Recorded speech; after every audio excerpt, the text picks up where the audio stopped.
আসসালামু আলাইকুম, সবাইকে শুভেচ্ছা জানাচ্ছি মাসুম মাহবুব। আন্তর্জাতিক বিশ্বের খবর আজকে দিচ্ছি না, আজকে আমরা বাংলাদেশের খবর দিচ্ছি, কালকে আবার ইনশাআল্লাহ আন্তর্জাতিক খবর থাকবে আপনাদের জন্য। প্রিয় দর্শক, বাংলাদেশ প্রসঙ্গে যে কথাগুলো বলতে চাই, জামায়াত ইসলামকে নিয়ে আজকে কথা বলবো। যারা জামাতের দর্শক আছেন তারা বেশ টেনশনে আছেন যে পক্ষে বলবো না বিপক্ষে বলবো, পুরোটা শুনলে বুঝবেন। মূলত আজকে আমি আসলে জামায়াত নিয়ে কথা বলবো না, আমি আজকে কথা বলবো ইসলামী রাজনৈতিক শক্তি নিয়ে। হয়তোবা আলোচনাটা জামাতের পক্ষেও যেতে পারে, বিপক্ষেও যেতে পারে। পাশাপাশি বিএনপি কোন কোন ভুলগুলো করছে আর সেই ভুলগুলো বিএনপির জন্য কি কি বিপদ ডেকে আনতে পারে। বাংলাদেশে আবার সাংবাদিকতা বলতে আমরা যেটা বুঝি সেটা হলো, আপনি যে দল করবেন সবসময় তার পক্ষে বলবেন, চোখ বন্ধ করে তার দাবেদারি করবেন এবং তার যত ভুল ত্রুটি আছে এগুলো গোপন করবেন। পরবর্তী যখন দল বিপদে পড়বে আপনি তখন আরেকটা নৌকা লাফ দিয়ে উঠে যাবেন, ওই দলটা হাসিনার মতো দিল্লি চলে যাবে, আপনি হয়ে যাবেন বিএনপি।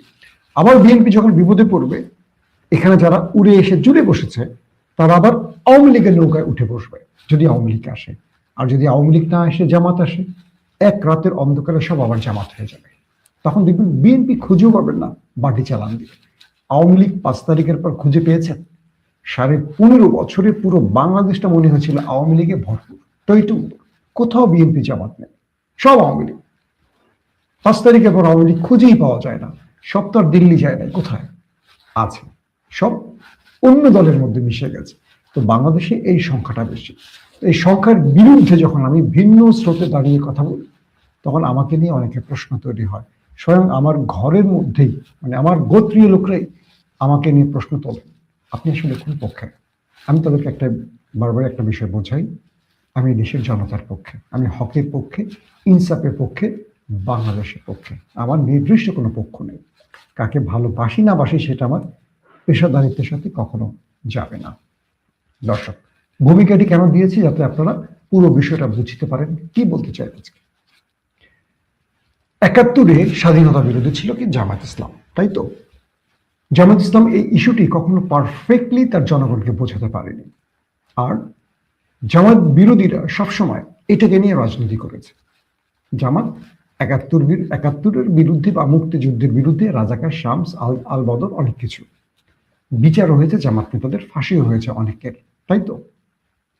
যখন গত 1.5 যুগ ধরে জামাতের সাথে বিএনপি কোয়ালিশন করেছিল, জোট বেঁধেছিল, আমরা সেই সময়টাতে 1.5 যুগে একবারও বিএনপির কোন নেতার মুখে শুনিনি জামাত স্বাধীনতা বিরোধী। বরং খালেদা জিয়া এবং লন্ডন থেকে তারেক রহমান জামাতের পক্ষ নিয়েছিলেন।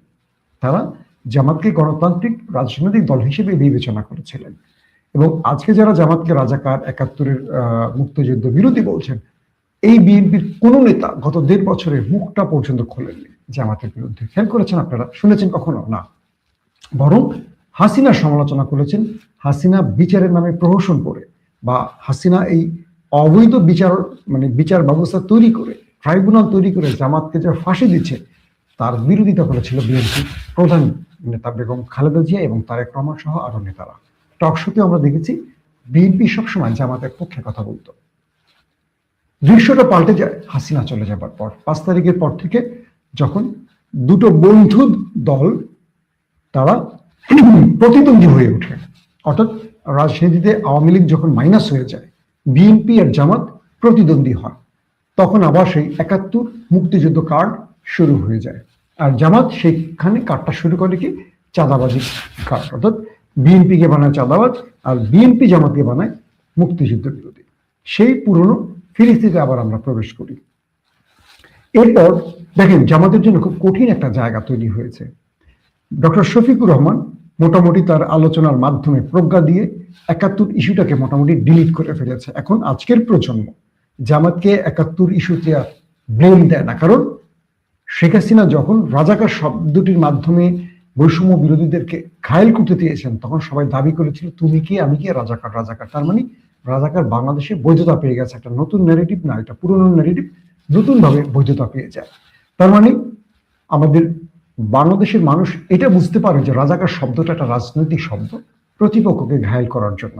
আর যারা দেশপ্রেমিক নিজেকে দাবি করে তারা একটা ফ্যাসিস্ট, তারা একটা স্বৈরাচার, তারা রাষ্ট্র জনগণের বিরুদ্ধে জানি, মানে হলো শেখ হাসিনা।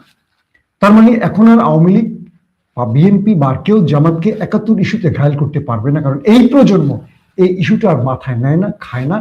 এটা এখন তাদের মানে জামাতের বিরুদ্ধে ইস্যুটা আর বড় কোনো কি বলবো হাতিয়ার নয় বিরোধী দলের জন্য বা বিরোধী মতের জন্য।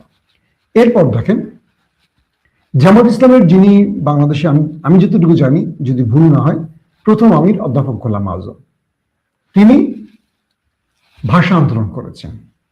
এটা আমার না, এটা ইতিহাসের কথা, এবং এটা বেগম জিয়াও স্বীকার করেছেন বা বিএনপির সিনিয়র নেতারাও স্বীকার করেন যে ভাষা আন্দোলনে ভূমিকা ছিল অধ্যাপক গোলাম আযমের।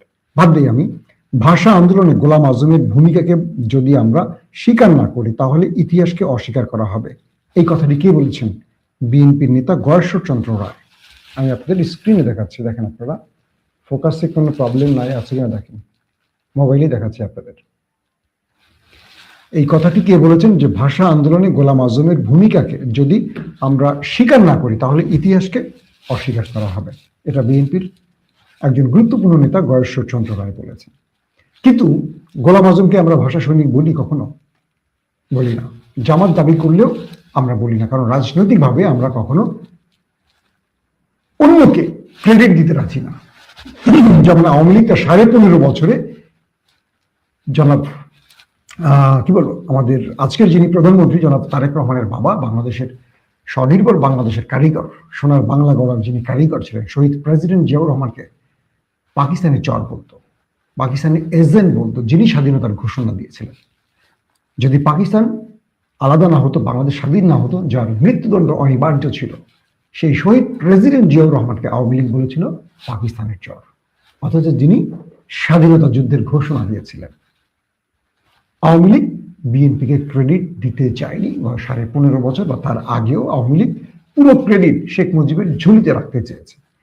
এই দেশটা হলো এমন একটি দেশ, এখানে রাজনৈতিক মতাদর্শের কারণে কেউ কাউকে ক্রেডিট দিতে রাজি না, কিন্তু একে অপরের অপপ্রচার প্রপাগান্ডার জন্য একদম সদা প্রস্তুত থাকে।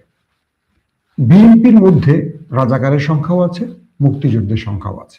সর্বাধিক রাজাকারের সংখ্যাটা পাওয়া গেছে ইতিহাসে, বা যেটা আমাদের আওয়ামী লীগ আমলে এই তালিকা করতে গিয়ে সর্বাধিক তালিকায় পাওয়া গেছে আওয়ামী লীগের, মানে আওয়ামী লীগের ভেতরে রাজাকারের সংখ্যা। তারপর দ্বিতীয় সারিতে পাওয়া গেছে বিএনপির, জামাতের মধ্যে হাতে গোনা অল্প কিছু রাজাকার পাওয়া গেছে। কিন্তু ইতিহাসের পাতা বাঁধবেন, বাংলাদেশের রাজনীতির পার্সপেক্টিভে আমরা কি দেখি? রাজাকার মানি জামাত।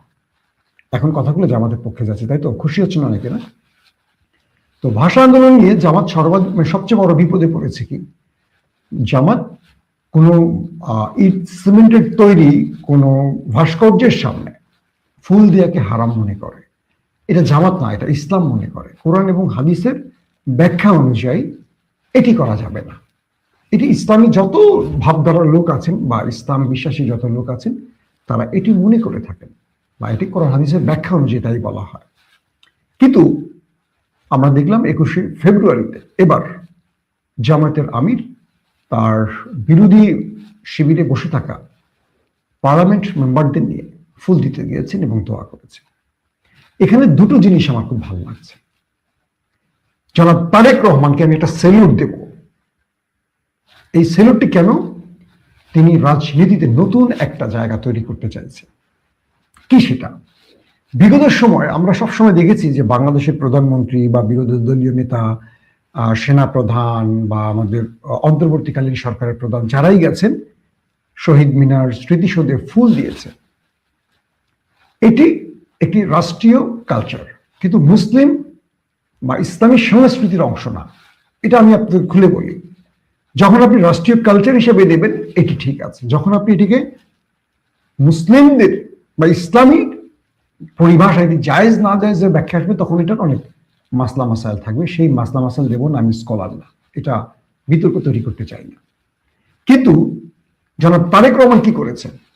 খালি পায়ে হেঁটে গেছেন কালো পাঞ্জাবি পরে, এবং তিনি শহীদ মিনারে দাঁড়িয়ে হাত তুলে দোয়া করেছেন।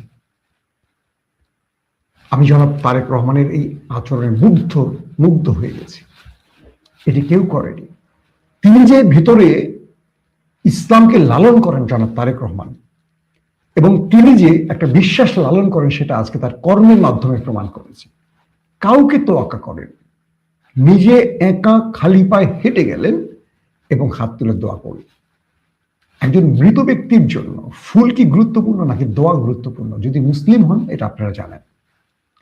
আমি মরে গেলে আমার কবরে ফুল দিয়ে পূজা করতে পারবেন, আমার আমলে আরো কয়েকটা ফেরেশতাদের লাঠির বাড়ি যোগ করতে পারবেন, কিন্তু আমার কবরের পাশে গিয়ে যদি ফাতিহা পড়েন, কোরআনের কোনো আয়াত তেলাওয়াত করেন, কোনো সূরা পড়ে দোয়া করেন, এটা আমার আমলে যোগ হবে বা আমার জন্য কবরের আযাব কমবে। এটা হলো মুসলিম সংস্কৃতি। তো তারেক রহমান সেই কাজটি করলেন এবং জামাত আমির তিনি একই কাজই করলেন। তারা গেলেন, সেখানে গিয়ে হাত তুলে ভাষা শহীদদের জন্য দোয়া করলেন। অর্থাৎ সরকারি দলের প্রধানমন্ত্রী তারেক রহমান, বিরোধী দলের নেতা জনাব ডক্টর শফিকুর রহমান, দুজন একই কাজ করলেন। রাষ্ট্রীয় কালচার হিসেবে ফুল দিলেন আর মুসলিম হিসেবে দোয়া করলেন। এখন তারেক রহমানের বিরুদ্ধে কি বলবেন আপনারা, যারা আমাদের দেশে একটু ইসলাম শব্দে অ্যালার্জি আছে, যাদের চুলকায় বেশি, তারা কি বলবেন? কিছু বলতে পারবেন না, কারণ তারেক রহমান এখন প্রধানমন্ত্রী, বললে ভয় আছে আপনাদের কি হয় না হয়। কিন্তু শফিক সাহেবকে বলা যাবে, তাই তো? জামাত ফুল দিতে যায় না কেন? এতদিন সমালোচনা হতো। জামাত ফুল দিল কেন? এখন নতুন করে সমালোচনা শুরু হয়ে গেল। মানে জামাতের তো একটা মাইন্ড কাছে পায়, মহা বিপদে আছে। ওরা কোনটা করবে জামাত আসলে বুঝতে পারছে না। ওরা যদি ফুল না দেয় রাজাকার, ওরা যদি ফুল দেয় ইসলাম বিরোধী। বাংলাদেশের গণমাধ্যমগুলো, বাংলাদেশের সোকল্ড আলেমরা, যারা জামাত বিদ্বেষ লালন করেন, তারা এই জিনিসটাকে রপ্ত করেছে। জামাত যদি ফুল দেয় তখন বলবে বেদাতি কাজ করেছে, ওরাই বলবে। এত বছর দিলেন না, এখন দিচ্ছেন কেন? আমি ডক্টর শফিকের বক্তব্য শুনেছি, তিনি বলেছেন জামাত এবারই প্রথম বিরোধী দলে দাঁড়িয়েছে, মানে বিরোধী দলে এসে, তাই রাষ্ট্রীয় কালচার হিসেবে তারা এটা করেছেন।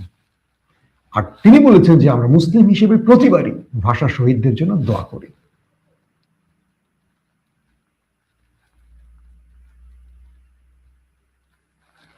এখন বিষয়টা কি হয়েছে, এখানে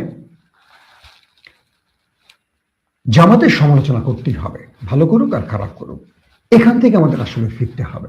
বিএনপি সমালোচনা করতেই হবে, ভালো করুক আর খারাপ করুক, এখান থেকে আমাদের ফিরতে হবে। জনাব তারেক রহমান ক্ষমতায় বসছেন মাত্র কদিন, বিরোধী শিবির থেকে প্রতিদিন তাকে নিয়ে সমালোচনা করা হয়। আমি একটা বিষয় আপনাদেরকে উল্লেখ করেছি, হয়তো আপনারা খেয়াল করেছেন, সেটা হলো জনাব তারেক রহমানের এই মুহূর্তে দলের ভেতরে ভূমিকা খুব বেশি নাই। এটা কেউ বলুক আর না বলুক, আমার তথ্য মতে বললাম, তিনি খুব ক্রুশিয়াল টাইমে ক্ষমতায় বসেছেন। তার বিদেশি শক্তির কাছে অনেকগুলো বিষয় চাপ আছে।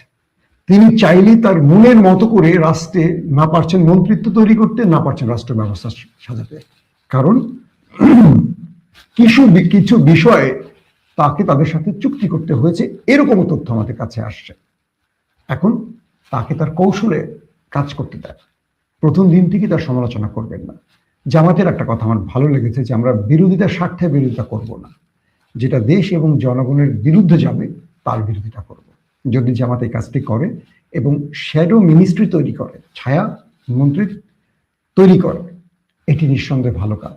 আন্দোলন সংগ্রাম করে এ দেশে দাবি আদায় হয় না। 90-র পরে 24-এ দেখেছি আমরা, কিন্তু হয়নি কখনো। মাঝখানে বহু মানুষের প্রাণ গেছে।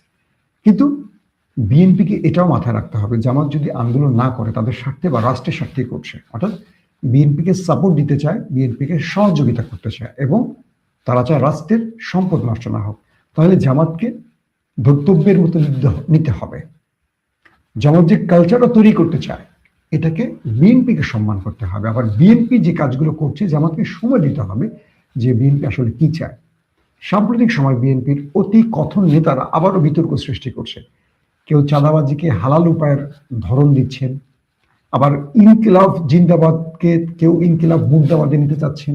আজকে সোশ্যাল মিডিয়ায় ট্রেন্ড হলো ইনকিলাব জিন্দাবাদ, যে ইনকিলাব জিন্দাবাদ, তুমি কে আমি কে, বাঙালি বাংলাদেশি বা আজাদি আজাদি, দিল্লি না ঢাকা স্লোগান দিয়ে এই দেশ 24-এ এসে আবারও স্বাধীন হলো। সেই ন্যারেটিভে যারা হাত দেবে, মনে করতে হবে তারা একটা প্রতিবেশী রাষ্ট্রকে খুশি করতে চায়। এদেশের জনগণ নতুন চিন্তায় পা রাখছে। এদেশের জনগণকে আপনি আর পুরনো বন্দোবস্তে নিতে পারবেন না। এদেশে কোন রাজনৈতিক দলটি এবার ভোট বেশি পেয়েছে, কে কত আসন পেয়েছে, সবচেয়ে ভালো জানে জনাব তারেক রহমান, সবচেয়ে ভালো জানে বাংলাদেশের ইন্টেলিজেন্স, সবচেয়ে ভালো জানে বিএনপির বাঘা বাঘা নেতারা। টেলিভিশন স্ক্রিনে 211টি 12টি আসনের গর্ব না করে সঠিক বিষয়টিকে হৃদয়ে লালন করেন, তাহলে বুঝবেন জনগণ আসলে কি চায়। এখন আপনি 212টি আসন পেয়েছেন, কিভাবে পেয়েছেন এই ব্যাখ্যা না চাই, কিন্তু পেয়েছেন যেভাবে কেউ দিয়েছে, আপনাকে গিফট করেছে, তার মানে গিফট করতে হয়েছে, জনগণ হয়তো ভোট দিয়ে করেনি। তাহলে জনগণ কেন দেয়নি এটা মাথায় রাখেন। তার মানে 5 বছর পর আপনাকে আবার ভোটে দাঁড়াতে হলে জনগণের ভোট চাইতে হবে। তাহলে কি করতে হবে? আপনি বারবারই কি পারবেন? ইঞ্জিনিয়ারিং করতে পারবেন না, কারণ আজকে যিনি আপনাকে ক্ষমতা বসায় কালকে হয়তো আরেকজনকে বসাবে। তাহলে জনগণের কাছে আপনাকে যেতে হবে। তাহলে জনগণ যেটা চায় সেটা আপনি করেন। আপনি ইনকিলাব মুর্দাবাদে ফিরবেন না, ইনকিলাব জিন্দাবাদে ফেরেন। দিল্লি না ঢাকা এই স্লোগানটিকে বাতিল করবেন না, আজাদির এই আন্দোলনকে থামাবেন না। আমাদের যুবকরা যে লড়াইতে নেমেছে, এটা শুধু হাদির একার লড়াই নয়, এটা হাসনাত নাহিদদের একার লড়াই নয়, এটা আমাদের সবার লড়াই। এই লড়াই যতদিন বিজয় না হবে আমরা ততদিন আমাদের আন্দোলন থেকে ফিরে যাব না। আবারও বলছি, এটি অবশ্যই বাংলাদেশের স্বাধিকার আন্দোলনের একটি পরিভাষা। যদি আপনি মানেন আপনি বিজেতা, যদি আপনি না মানেন আগামী দিন আপনি পরাজিত। এখন যেই কথাটি দিয়ে শেষ করতে চাই, আমরা বাংলাদেশের রাজনীতিতে এই মুহূর্তে আওয়ামী লীগকে দেখছি না, কিন্তু আজকে দেখলাম বিভিন্ন জায়গায় আওয়ামী লীগ আত্মপ্রকাশ করেছে এবং তারা 21শে ফেব্রুয়ারি পালনে মাঠে নেমেছে। এবং এই জন্য পুরোপুরি দায়ভারটা বিএনপির ঘাড়ে যাচ্ছে, কারণ বিএনপি এই মুহূর্তে টার্গেট করছে জামাতকে, আওয়ামী লীগকে না। বিভিন্ন পাড়ায় মহল্লায় জামাতে কে ভোট দিয়েছে, জামাতে কে এজেন্ট থেকেছে, কে জামাতের পক্ষ নিয়েছে, তাদেরকে ধরা হচ্ছে, মারা হচ্ছে, বিভিন্ন রকম এলোমেলো কাজ হচ্ছে। কিন্তু মাঝখান থেকে তারা আওয়ামী লীগকে বন্ধু বানিয়ে কাঁধে হাত দিয়ে হাঁটতে শুরু করেছে, বিভিন্ন জায়গায়, সব জায়গায় না। আমি বুঝতে পারছি না 15.5 বছরের স্মৃতিগুলো বিএনপিকে ভুলে গেছে। যদি তারা 15.5 বছরের স্মৃতি মাত্র 4 দিনে ভুলে যায়, মনে রাখতে হবে তাদের জন্য আবারও আসবে 50 বছরের দুঃসহ স্মৃতি। 15.5 বছরের পর 50 বছরের জন্য আসবে। এটা মাথায় রেখে আওয়ামী লীগের কাঁধে হাত দিয়ে হাঁটার চেষ্টা করবেন। বন্ধুকে শত্রু বানাবেন না, শত্রুকে বন্ধু বানাবেন শুধু ক্ষমতার জোরে, এটা ঠিক হবে না। আমি রাজনীতির এই জায়গাগুলোতে একেবারে আপোষ করতে চাই না। আমি মনে করি যে অন্যায় করেছে তার বিচার হোক, যে অন্যায় করেনি সে ছোট হোক আর বড় হোক, তার উপর আপনি আপনার দমন পীড়ন চালাবেন না, আপনার নির্যাতনের স্পিন রোলার চালাবেন না। যে সহনশীল, যে ধৈর্যশীল, তাকে বারবার ধৈর্যের পরীক্ষা নেবেন না। আওয়ামী লীগকে এই রাজনীতিতে যদি আবারও ফিরিয়ে আনতে চেষ্টা করে বিএনপি, আমি বারবার বলছি, আওয়ামী লীগ টিকে যাবে, বিএনপি হারিয়ে যাবে। কেউ মানেন আর না মানেন, এই দেশে রাজনীতিতে জামাত প্রধান বিরোধী দলে চলে এসছে। এখন একটি পক্ষে থাকবে মূল ফরম্যাটে, হয় বিএনপি নয় জামাত, হয় বিএনপি নতুবা আওয়ামী লীগ। জামাত জামাতের জায়গা চলে গেছে, এই জায়গা কেউ করে নিতে পারবে না। যেমন ভারতে তাকান, বিজেপি কংগ্রেস, আমেরিকায় তাকান ডেমোক্রেট রিপাবলিক, আপনি ইংল্যান্ডে তাকান সেখানেও লেবার আর হলো আরেকটা কি লেবার পার্টি আর হলো আপনার ভুলে গেছি এই মুহূর্তে মনে পড়ছে না। বাংলাদেশেও বিএনপি আওয়ামী লীগ, প্রতিটা দেশে দুটো দল থাকে। তো এই দুটো দলের মধ্যে খেলাটা চলে, সবসময় চলে, যুগের পর যুগ এটাই চলে। বাংলাদেশে সে জায়গাটা এসছে জামাত ইসলাম এবং এবার বিএনপি। আওয়ামী লীগ হারিয়ে গেছে এবং জাতীয় পার্টি নেই। এবার নির্বাচনে জাতীয় পার্টি একটি আসনও পায়নি, ভোটের র্যাঙ্ক দেখলাম আমরা খুব লো। তার মানে হলো বাংলাদেশে ইসলামী শক্তি এখন মূল শক্তির ঘাড়ে নিঃশ্বাস ছাড়ছেন। যদি আপনারা মনে করেন যে আওয়ামী লীগকে সঙ্গে নিয়ে জামাতকে দুর্বল করবেন, আর পারবেন না। যাকে দুর্বল করতে চাইবেন সে আরো শক্তিশালী হবে। যেমন বিএনপি জামাত শক্তিশালী হয়েছে, আওয়ামী লীগ 15.5 বছর দুর্বল করতে সবকিছু করেছে, খুন, গুম, ক্রসফায়ার, ফাঁসির রায়, সব রকম চেষ্টা করেছে, কিন্তু আওয়ামী লীগ এক নিমিষে হারিয়ে গেছে এক আন্দোলনে। কিন্তু বাংলাদেশে 212টি আসন বিএনপি পেয়েছে, 80-র মতো আসন জামাত ইসলাম পেয়েছে। তার মানে কি দাঁড়ালো? জনগণ বোঝে সবকিছু। এখন আমাদের করণীয়টা কি? করণীয়টা হলো বিএনপি এবং জামাতের মধ্যে একটা আন্ডারস্ট্যান্ডিং তৈরি করতে হবে, একজন বিরোধী একজন সরকার পক্ষ, আলোচনার মাধ্যমে রাষ্ট্রটাকে আগামীর দিকে নিতে হবে, মানে আগামী দিনের দিক বা একটা উন্নয়নের দিকে নিতে হবে, যেটা তারেক রহমানের ভিশন। তিনি চান জনগণের জন্য একটা রাষ্ট্র ব্যবস্থা তৈরি করতে। জামাত বিএনপিকে সাহায্য করবে, বিএনপি জামাতকে সাহায্য করবে। অর্থাৎ বিরোধিতা মানি পূর্বের মতো জ্বালাও পোড়াও, জেল জুলুম মারপিট এগুলো যেন না হয়। 2 নম্বর, রাষ্ট্রের গুরুত্বপূর্ণ পদে সব বিএনপিকে বসাবেন না, বসালে আবারও আওয়ামী লীগের মতো ফ্যাসিজম তৈরি হবে। নিউট্রাল নিরপেক্ষ মেধাবী লোকগুলোকে নিয়োগ দেন এবং নিয়োগ প্রক্রিয়া মানে ঘুষটা পুরোপুরি বন্ধ করেন। কারণ বিএনপি সবচেয়ে বড় ভুল হলো বিএনপি নিয়োগের ক্ষেত্রে অর্থটাকে গুরুত্ব বেশি দিত এর আগে। এই সুযোগে ঢুকে গেছে প্রচুর জামাত এবং আওয়ামী লীগ, টাকা দিয়ে ঢুকে গেছে। বিএনপি করেও বিএনপি লোক চান্স পায় না, কারণ টাকা দেয়া লাগতো পুলিশ টুলিশের নিয়োগের ক্ষেত্রে। এবার আমি বলবো যে নিরপেক্ষ ব্যক্তিদেরকে নিয়োগের ব্যবস্থা করেন। যার 1 টাকা ঘুষ দেওয়া লাগবে না, সে কর্মজীবনে এসে ঘুষটা খাবে না। যে 10 লাখ 20 লাখ 15 লাখ টাকা দিয়ে চাকরি নেবে, সেই টাকা উঠাবার জন্য ঘুষটা খাওয়া শুরু করবে এবং এই ঘুষ খাওয়াটা তার বাকি জীবন চলমান থাকবে। তো তারেক রহমানের কাছে আমাদের একটা দাবি থাকবে, প্রশাসনের মধ্যে আপনি দলীয় নেতা কর্মীদের নয়, নিরপেক্ষ ব্যক্তিদের আনেন, যারা আগামী দিন রাষ্ট্রটাকে দাঁড় করায় রাখবে। যদি দলবাজদের নেন, এই দলবাজির কারণে 54 বছরে বাংলাদেশে শান্তি আসে নাই। আবার বিপদের দিনে দলবাজরা পোল্টি মারবে, তারা আবার আওয়ামী লীগ হয়ে যাবে, আওয়ামী লীগ বিএনপি হবে, বিএনপি আওয়ামী লীগ হবে। নিরপেক্ষ ব্যক্তিরা দেশটাকে বাঁচাতে পারে। আপনারা যেই সরকারে বসেন, প্রত্যেকটা পদের যোগ্য ব্যক্তিদের নিয়োগ দেবেন। আর যারা এখন দলবাজি করছে তাদেরকে আস্তে আস্তে কোণঠাসা করেন, তাদেরকে আস্তে আস্তে ব্যারাকে ফেরত পাঠান। ব্যারাক মানে সেনাবাহিনীর ব্যারাক না, কারণ এই দলবাজরা দেশটাকে ধ্বংস করে, দলবাজরা দলটাকে ক্ষতি করে। আওয়ামী লীগরা যেভাবে ডুবিয়েছে দলবাজরা, বিএনপিকে সেভাবে ডুবাবে। তাই আমি বলবো, তারেক রহমানের ভীষণ বাস্তবায়নে আমাদের রাষ্ট্রের প্রত্যেকটা নাগরিকের উচিত বিএনপিকে সহযোগিতা করা। বিএনপির উচিত জনগণের পালস বুঝে সিদ্ধান্ত নেওয়া এবং 24 যে কারণে হয়েছে, 24-এর যে মূল স্পিরিট